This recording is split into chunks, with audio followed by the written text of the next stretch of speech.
வரஹ்மத்துல்லாஹி வபரகாத்துஹு.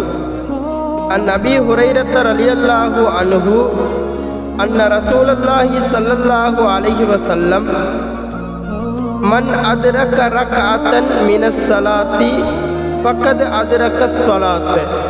ரவாஹுல் புகாரி. நாயகம் ஸல்லல்லாஹு அலைஹி வஸல்லம் அன்னவர்கள் கூறினார்கள், தொழுகையில் ஒரு ரக்காத்தை அதற்குரிய நேரத்தில் அடைந்து கொள்பவர் அந்த தொழுகையை அடைந்து கொள்கின்றார் என்பதாக பெருமானார் ஸல்லல்லாஹு அலைஹி வஸல்லம் அன்னவர்கள் கூறினார்கள். அறிவிப்பாளர் அபூ ஹுரைரா ரலியல்லாஹு தஆலா அன்ஹு அன்னவர்கள்.